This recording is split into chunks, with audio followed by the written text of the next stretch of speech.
coopération guinéo-française, les deux parties s'acheminent vers une nouvelle orientation de leur rapport. C'est ce qui ressort de l'entretien entre le Premier ministre et la mission de la direction Afrique du ministère des Affaires étrangères française. Ils ont échangé sur les mécanismes à mettre en place pour une coopération fructueuse. Hadi Kamara, bureau de presse de la primature. Cette mission de la direction Afrique du ministère des Affaires étrangères de France est conduite chez le Premier ministre par l'ambassadeur de France en Guinée. Les échanges ont porté essentiellement sur la dynamique positive en cours en Guinée et le renforcement de la coopération avec la France. En cette période de transition, la perception et la possibilité de la reconstruction des relations sont d'un enjeu stratégique pour les autorités guinéennes. Écoutez, c'était un entretien de courtoisie à l'occasion de la venue en Guinée de collègues de la direction d'Afrique du ministère des Affaires étrangères français. Et ces jeunes collègues donc, ont eu l'honneur de rencontrer avec moi, avec le premier conseiller, le Premier ministre. Le Premier ministre qui sortait d'un séminaire gouvernemental de cohésion, très réussi manifestement, et qui nous a donc décrit d'une part les chantiers en cours pour la transition, deuxièmement les relations entre la France et la Guinée, comment il les voyait, comment il les souhaitait, et enfin les relations très importantes avec l'organisation sœur, la CEDEAO. Et sur tous ces plans, je dirais que ça a été un échange qui a été très positif, très détendu et très chaleureux. Ouvert à une coopération bilatérale décontractée, Mohamed Beyavougui réaffirme l'engagement de son gouvernement à œuvrer aux côtés du président de la transition dans la refondation de la Guinée en s'appuyant sur la justice. Le locataire du palais de la Colombe invite la France à construire une nouvelle relation avec la Guinée sur des chantiers prioritaires dans l'intérêt des peuples.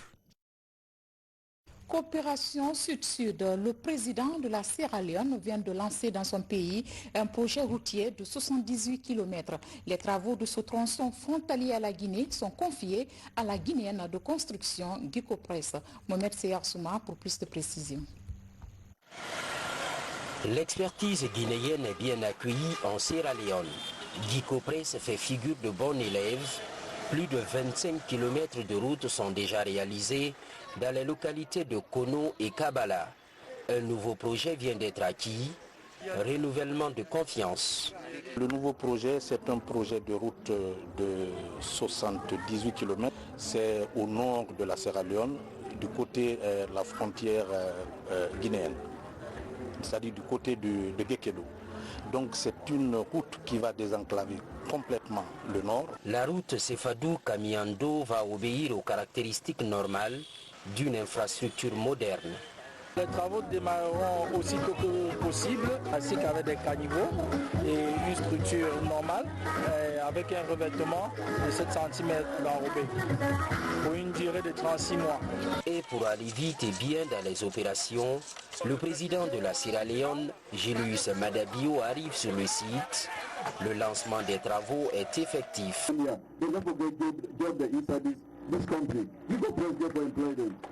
Nos félicitations à Gicopress pour l'accompagnement, car cette route sera bénéfique pour les peuples guinéens et sierra-léonais. Nous mettrons un accent particulier sur les infrastructures pour notre développement.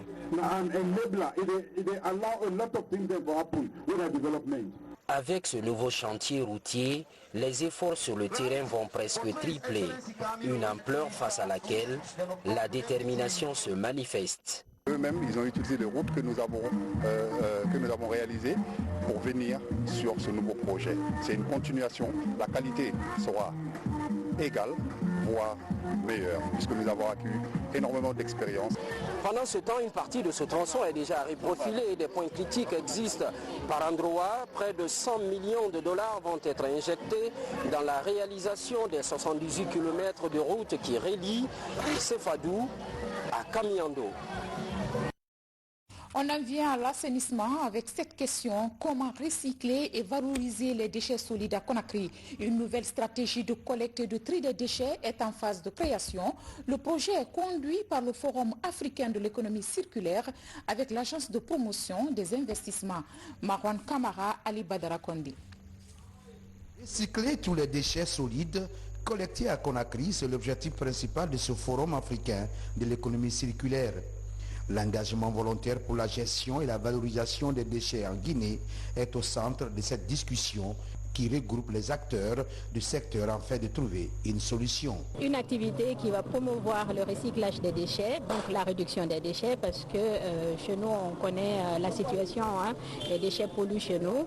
Et nous, notre objectif, c'est d'aller engager tous les acteurs économiques pour qu'ils puissent donner déjà l'exemple pendant ces premières années et mettre en place, éduquer le personnel dans la réduction des déchets et la valorisation des déchets. Pour répondre à cette question, le Forum africain de l'économie circulaire, accompagné par l'Agence de promotion des investissements privés, met à la disposition des entreprises une nouvelle stratégie de collecte et de tri des déchets en Guinée. On installe chez nos clients des différents types de poubelles avec le jaune qui va recevoir les plastiques et les métaux, parce qu'aujourd'hui il y a des usines en Guinée qui savent recycler les déchets plastiques, donc c'est dommage qu'on les trouve dans les fossés ou que ça pollue l'environnement ou ça tue même nos animaux, alors qu'il y a de la richesse à créer derrière. Nous avons décidé à travers les 3E afin de nous permettre d'améliorer notre environnement.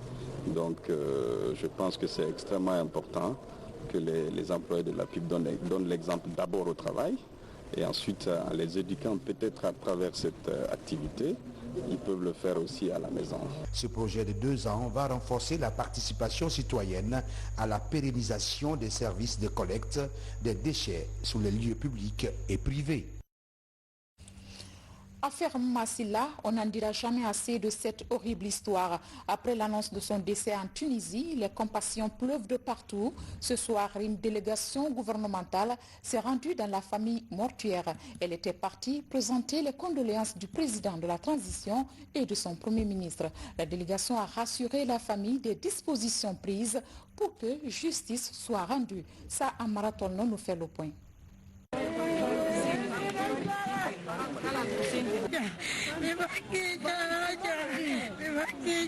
De pleurs et consternation, la tristesse sur tous les visages. Voici l'atmosphère qui prévaut dans la famille de Feu Massila depuis l'annonce de son décès. Fille aînée, la défunte laisse un vide difficile à combler dans sa famille. Je ne suis pas content parce que c'est mon premier fils. C'est lui seul que j'ai regardé, mon fils, celui que je dois espoir. Parce qu'il a fini son étude, il a son diplôme, il savait beaucoup travailler. Même moi, j'ai payé machine pour elle, pour le mettre dans un atelier. J'ai construit même atelier dehors, là où il va venir pour commencer de son travail. Je vais juger les gens qui sont faits de mal là à mon enfant. Parce qu'ils sont mal faits, mon enfant, ils sont criminés, mon enfant, mentir à ma famille pour dire que c'est de qui est dans la vente de mon enfant. On a regardé que c'est pas ça. Dans la famille mortuaire, une délégation gouvernementale d'une dizaine de ministres vient présenter les condoléances du président de la transition et de son premier ministre. Ils promettent de prendre toutes les dispositions pour que justice soit rendue. Nous sommes venus pour apporter encore une fois notre compassion à la famille, leur marquer notre solidarité, leur dire que ce deuil-là est le deuil de tout le monde. Tout le monde se sent concerné par ce deuil et nous leur réitérons l'engagement ferme des autorités de la transition de laisser éclater la vérité, c'est-à-dire de laisser la justice faire son travail. Nous comprenons la colère de tous, nous comprenons l'émotion de tous, mais nous vous prions de laisser la justice faire son travail.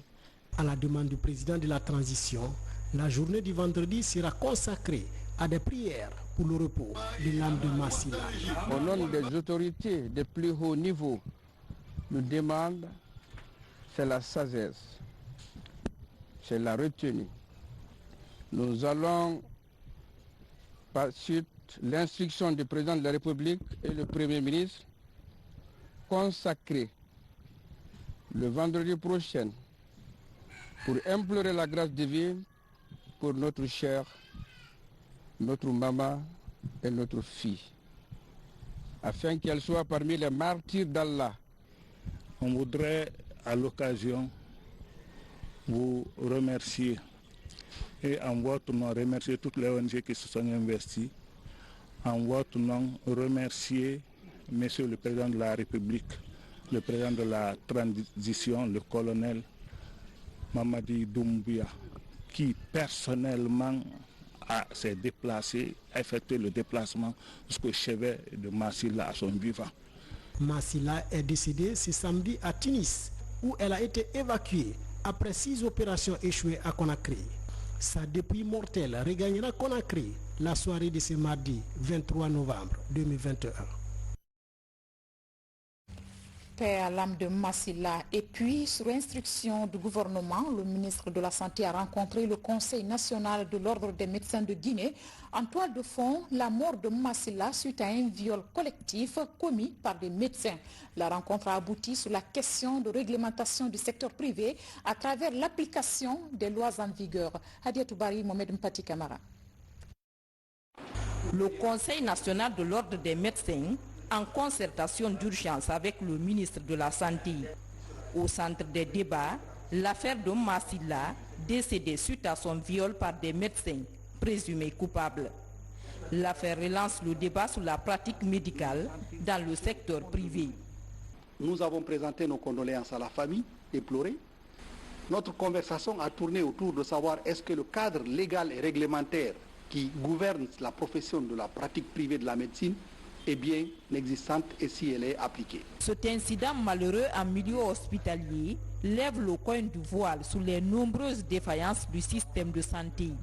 L'application des règlements et des lois déjà existants s'impose donc en urgence. Nous sommes parvenus à des conclusions simples. Premièrement, notre loi en Guinée autorise les Guinéens et Guinéennes qui ont les compétences, les autorisations nécessaires et l'expérience de pouvoir s'établir et d'opérer dans le secteur privé de la santé. Mais il faut que ces personnes respectent certains critères établis par la loi, mais aussi qu'ils aient les compétences, les autorisations nécessaires.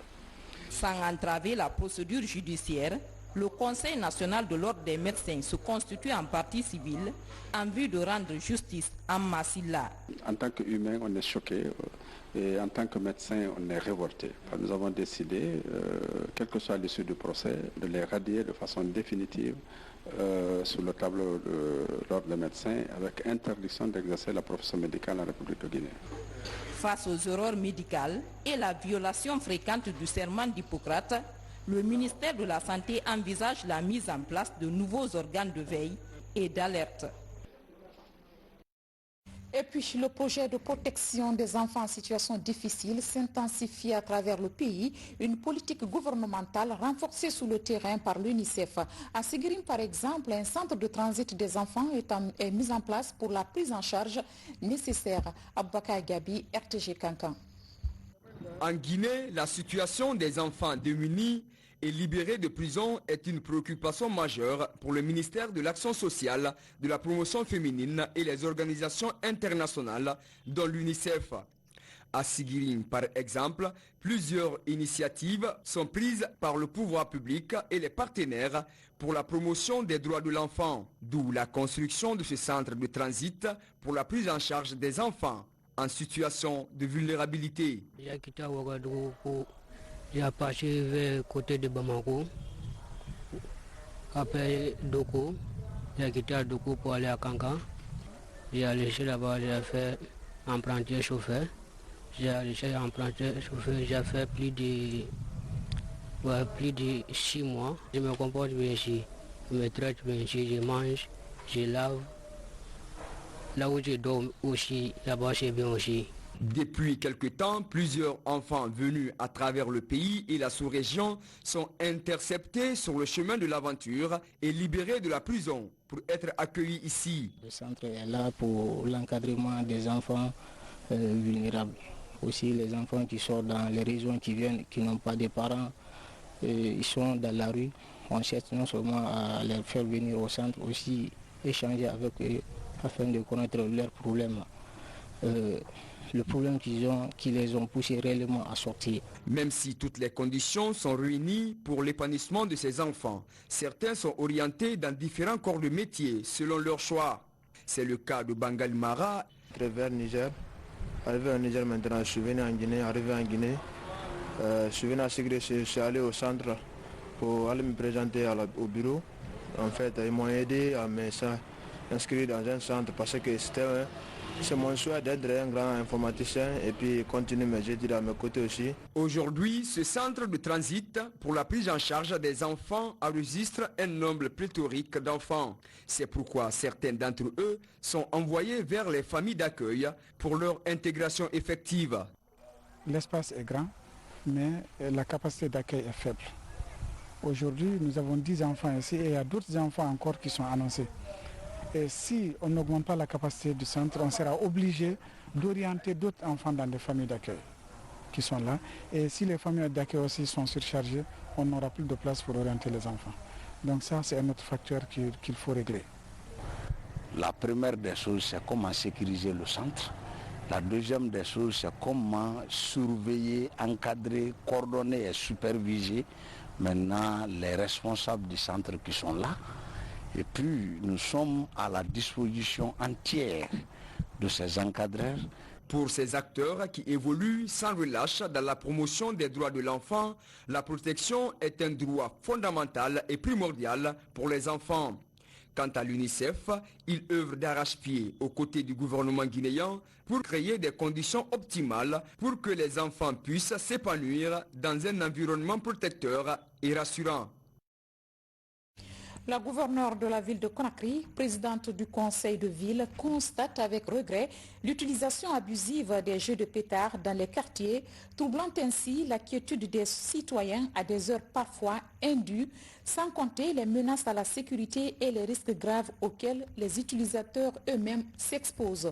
À cet égard, la gouverneure de la ville de Conakry informe l'ensemble des citoyens de la ville de Conakry que pour faciliter la mise en œuvre des dispositifs de sécurité et la coordination des opérations par les services compétents en cette période de fin d'année, il est formellement interdit l'importation, la distribution, la commercialisation et l'utilisation des jeux des pétards sur l'ensemble du territoire de la ville de Conakry.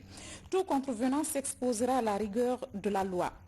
Les maires des 6 communes, le directeur régional de la police de la ville de Conakry, le commandant de région gendarmerie de la ville de Conakry, le directeur régional de la douane, les administrateurs du marché sont chargés chacun en ce qui le concerne de l'application rigoureuse des présentes mesures. Signé Hadjam Mawasila.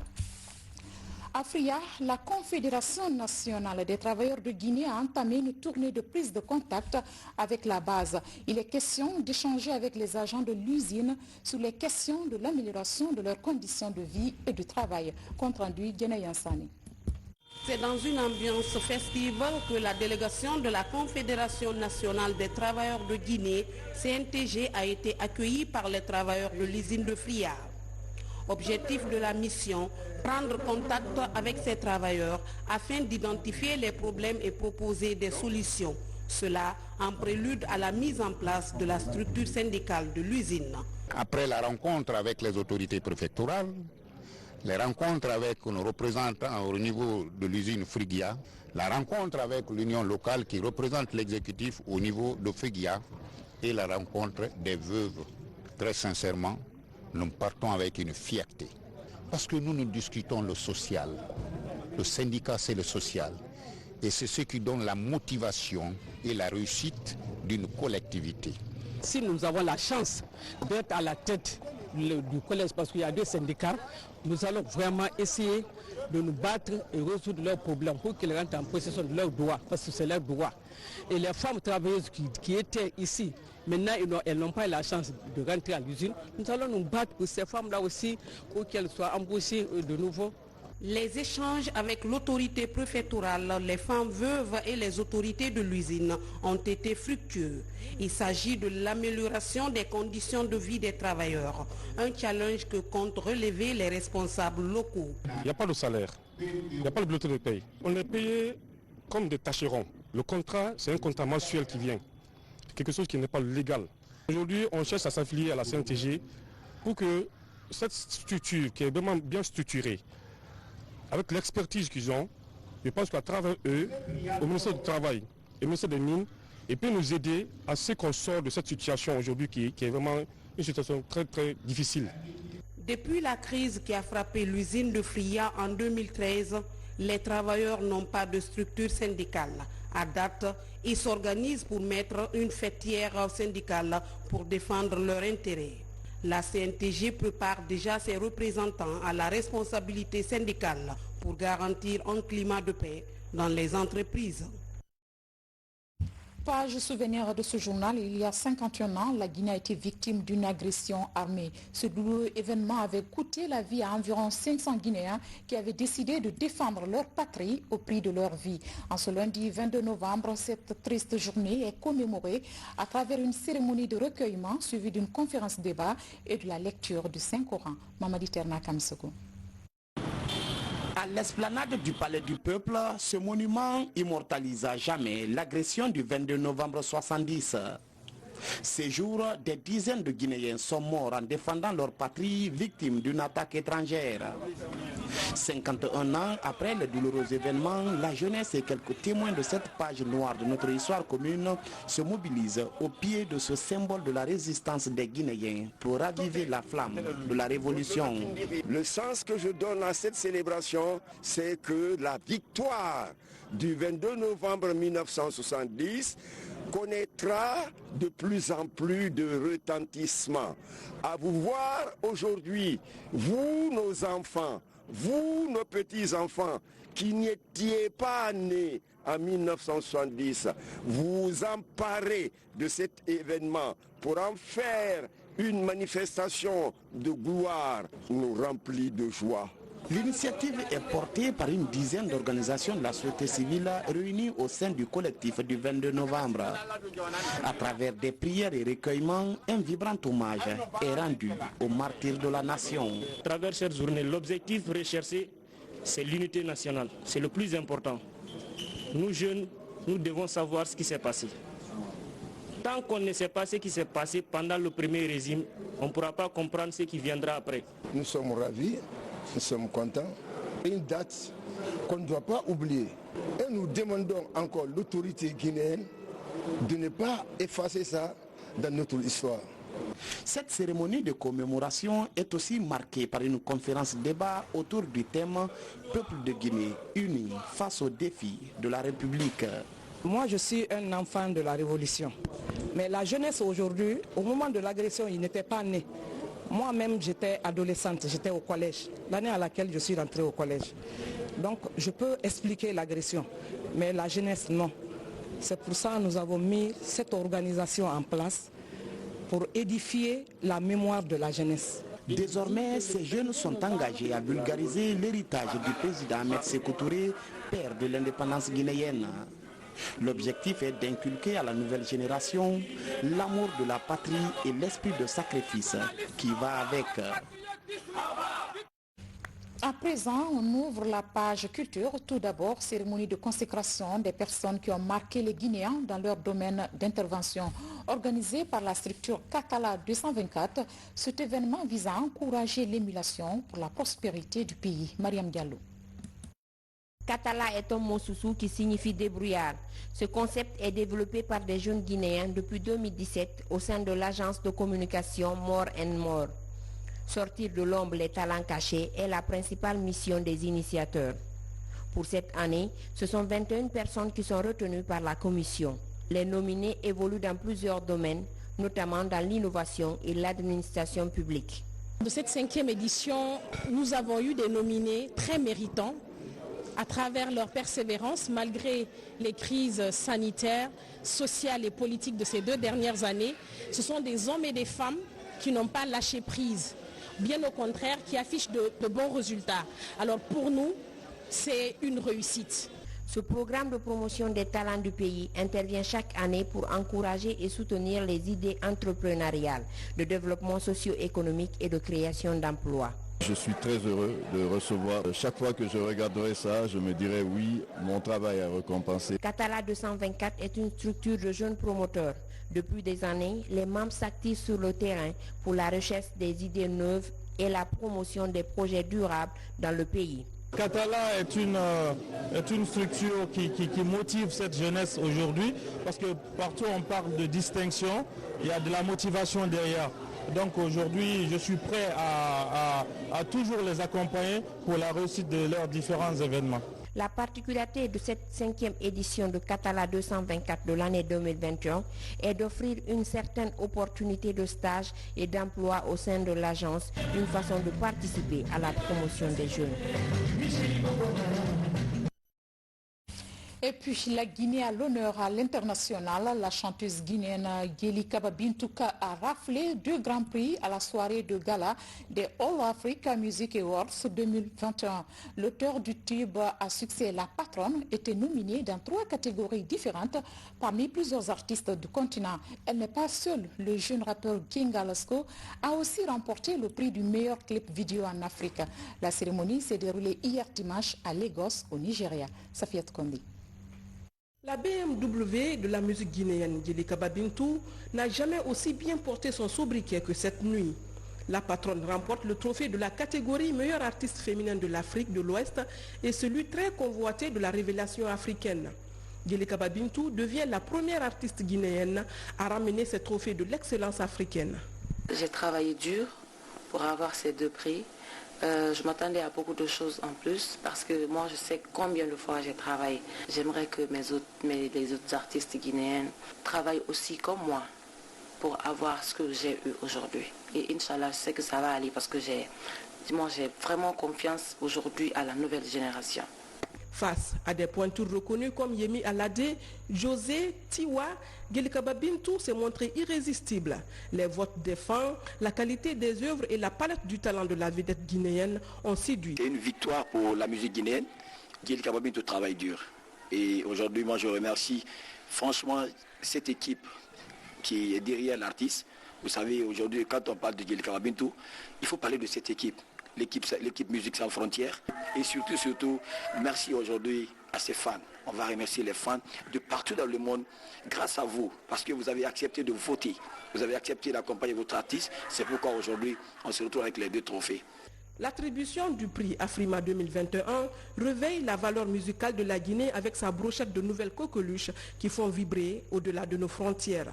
Le All Africa Music Awards, Afrima, est la reconnaissance ultime de la musique africaine au niveau mondial.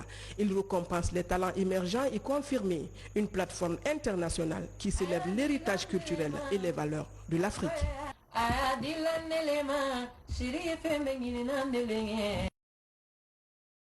Félicitations donc à nos ambassadeurs. Nous allons finir ce journal par ce communiqué de la Direction générale de l'électricité de Guinée. L'EDG informe son aimable clientèle que pour des raisons de travaux de réhabilitation des voies urbaines de la ville de Conakry, la ligne 60 kV Matoto Grande Chute sera consignée le mardi 23 et le mercredi 24 novembre 2021 de 9h à 15h. Par conséquent, la fourniture d'électricité sera interrompue ou alternée pour les quartiers concernés durant toute la durée des travaux. Mardi 23 et mercredi 24 novembre 2021, de 9h à 15h, départ quartier concerné, centre émetteur de Cimenterie Nord, Ansoumania, Baïloubaya et Dapompa. Lansanaya, Kuntia Sud, Kuntia Nord et Lansanaya Village. Anta, Lansanaya Barrage, Dapompa, Tombolia, Anta Cité. Université, Cimenterie, Samantran, Sonfonia Radar, Barkadjanka, Sangaria, Yataya et Fulamadina. EDG rassure que toutes les équipes sont mobilisées pour un retour à la normale et les quartiers seront alimentés au fur et à mesure. EDG s'est compté sur la bonne compréhension de tous. Pour toute information complémentaire, appelez le centre de service client Allo EDG au 626 11 11 11. Voilà, mesdames et messieurs, ce qui met fin à cette édition. Grand merci à vous de l'avoir suivi. Je vous souhaite un bon début de semaine et à demain.